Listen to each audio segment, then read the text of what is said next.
Hi everyone, and welcome back to GoLocal Live. Our next guest is world traveler and jewelry designer Jessica Ricci of Jessica Ricci Designs, and I'm really excited to have her on the show today. And I wanted to quickly talk a little bit about your backstory because I know you used to be a journalist and now you've got into jewelry. Yes. And how did all of that happen? How did you get into jewelry? Tell me a little bit about that. Well, I went to NYU for journalism, and I had these grand plans of living in Europe and becoming some sort of international reporter. I moved to Rome thinking that this was all going to unfold really easily. It didn't quite go that way. I started to go to these local flea markets on the weekends. There's one in particular called Porta Portese, which is in Rome. And I just absolutely fell in love with, I guess you'd call it bric-a-brac, or these objects that are being sold by all these vendors, things like antique prayer cards, old coins, antique lace. And I just found these objects strangely magical, to kind of give it the only word I can really think of, because they were important to people at some point throughout history, and I just thought they should be preserved. I started collecting them for no reason whatsoever, and they just started piling in boxes, and then I had this bright idea that I was going to somehow transform all of these things into jewelry. So I moved back to Rhode Island, and being the jewelry capital of the world at one point, it absolutely was the perfect place to begin. And I kind of put my writing aside, and I taught myself how to reform, rework, and recreate these almost lost objects into jewelry. Awesome. And so talk to me a little bit about, I know in some of our previous discussions we talked a lot about the connection of jewelry to the wearer. And tell me a little bit about what that means to you and how you implement that in your creations and your designs. Well, throughout history, jewelry has always been used as a type of talisman, and it's always been used for things like protection, or heirloom has been passed down. I mean, how many times have you heard someone say, "Oh, this was my grandmother's," Family heirloom, yeah. And it's so beloved, and there's so much, I think, energy that's put into these objects that no one wants to let go of them, and people do feel protected and do feel really loved sometimes by a piece of jewelry. So with that, just as a baseline for what jewelry means, I took that to a different level, in so much that I found these objects that were really important to people on some very basic levels, like coins. Obviously, everybody needs money. Yeah. It's a unifying thing. And Absolutely. keys. Everybody has a key. It lets people into their homes. You can lock people out of your homes. You lose keys. You find keys. And I just thought that it was really important to use all those kind of emotional states of these objects and rework them to jewelry to make that jewelry even more important to the wearer, because it comes along with sentimentality and history. Awesome. And you brought some things with us today, so I did. let's talk about what you have. The first thing that caught my eye in these Roman markets, which might sound a little strange to some people, were these antique prayer cards. Oh, that's beautiful. So the Italians love their prayer cards, so they collect them, and again, it's one of those things they pass down through generations. Yep. So the best was when you'd find one with handwritten Italian prayers, from someone's Wow. nonna somewhere.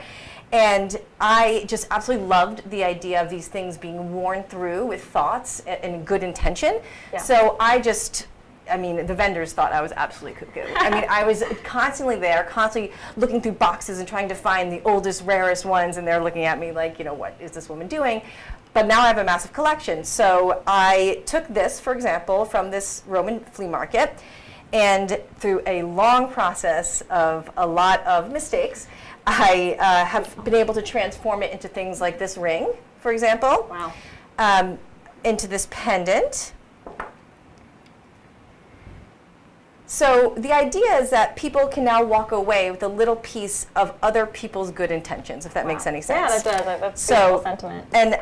And then this is another piece I got in Rome, just a piece of lace or crocheted. My great-grandmother, for example, when she came over from Italy, didn't speak any English, but she crocheted a hell of a lot. So they're like blankets and blankets and blankets, all these crocheted Wow. pieces. And I just thought that was so lovely that she spent her time doing this. So I thought it was really cool to try to transform these pieces into jewelry. So this is, someone else had made this, and I took this piece and then I was able to transform it into this. Wow. So it's through this kind of process that I made up. Beautiful. And this is lace from Paris, from the Paris flea market. The woman vendor told me, I don't know, I don't speak French, it was 100 years old. I'm choosing to believe her. Yeah, maybe it was 1,000, you never know. Or maybe it was made in China 5 minutes ago. So, and then I was able to make this out of that. It's beautiful. Thank you. And then this is one of my favorites. So I got this in Israel. It's a 2,000-year-old Roman ring, because obviously the Romans occupied Israel Absolutely. at a very crucial point. Yes. And I took this ring, I made a mold of it, and then I made wax representations of it. So I work in wax, and that's kind of important to my process. Okay. And then I reformed it, and I made this ring, for example.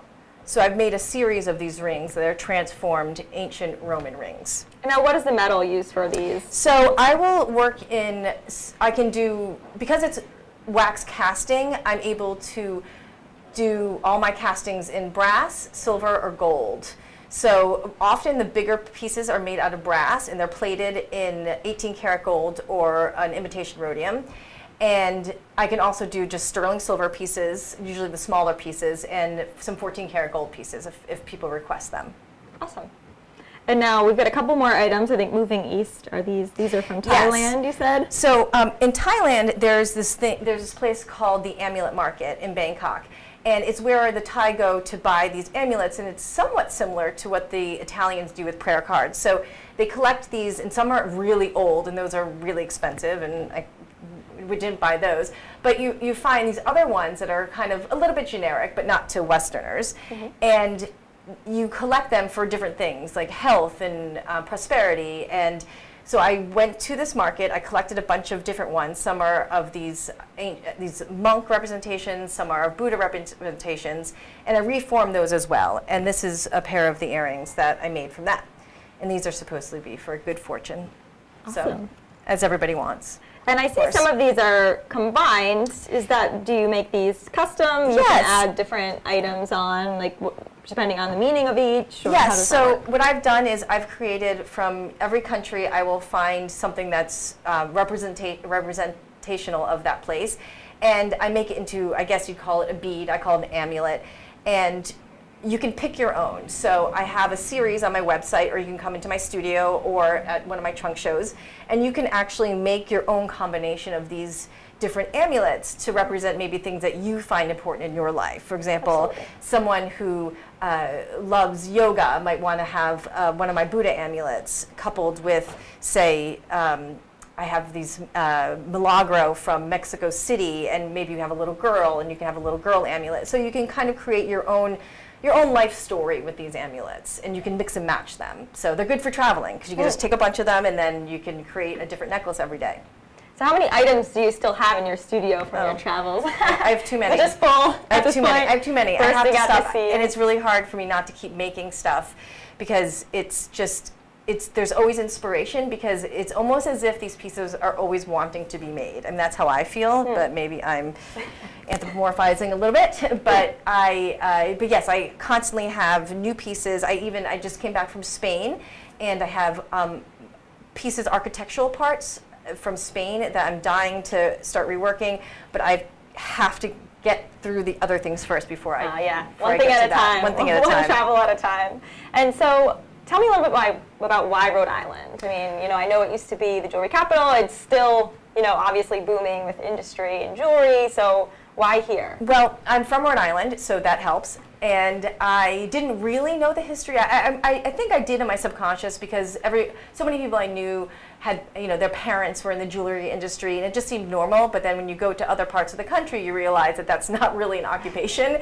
It just seemed in Rhode Island, which seemed just normal. Yep. So when I returned home and I started to pull those strings and figuring out how to make all of these things, I realized that there is still, although gutted from many years of overseas production, there is an infrastructure here that's really strong. And there are people here who do things that have learned how to do special techniques that they learned from their parents, their parents' parents. And it's still here, which is really exciting for someone like me, especially when you find that person that can do that one thing, and it's very coveted. So, so Rhode Island is actually the perfect place to be making jewelry, and I think it should be on everybody's list if you're a jeweler to come to Rhode Island. So I know this is all pretty much sourced, obviously, from your travels, yes. but you know, is it all made locally here by different, I know you were saying you've met a lot of vendors here, so everything is kind of locally plated and everything in Rhode Island? It is all Rhode Island all the time. So nice. what I do is I bring my objects home. I work with Harrison Casting, who they're incredible, and they make a mold of my object. That's the first thing. They know exactly what to do. And then they give me my wax versions, and that is that's the beginning of my sculptures. So once I've made my sculpture, they then cast it into a metal. Then they make a mold of that, and then I can make more wax representations and sculpt that. So that's a process. Yep. My plating is done in Rhode Island. My chains are bought in Rhode Island. Wow. My findings are in Rhode Island. Yes, everything, pretty much everything, except for some of my stones I sourced from India. Rhode Island's awesome. Rhode Island's awesome. It's a place to be. Well, we're really happy to have you on the show. I definitely want you to be able to tell the viewers where they can purchase your jewelry and, you know, where you're located for anybody that might not know. And I know you said you do trunk shows, so tell us a little bit about that. I do. So first place, the easiest place to find me is at jessicariccijewelry.com. That's my website. And I also have a studio and showroom at 275 Westminster Street, which is, of course, right downtown. Right over here. Right over here. And I'm by appointment, so if anybody would like to come by and do some shopping, all my stuff is there. You can also see my bench, and that's where I do all of my work. And then I also do trunk shows, so if someone, and I do a series of them generally around the holiday time, but if you would like me to go to your home or set up at some other place, I'll set everything up, and then people can just buy from there. So those are the easiest ways to buy my stuff. Awesome. And I completely forgot to mention that I saw that your products were featured in Oprah Magazine and Lucky Magazine and on Celebrities. Yeah, so I've had some different magazines have picked up some of my stuff throughout the years, but I've been at it a long time. Yeah, so. well. Well, thank you so much for coming on and for showing us your awesome designs. And as Jessica said, if you're interested in purchasing any of the products, feel free to go to her website or check out her showroom. I still have to get there myself. Yes, I've heard it's really beautiful. Oh, thank you. Thank you guys so much. Stay tuned for our last segment. We'll be right back.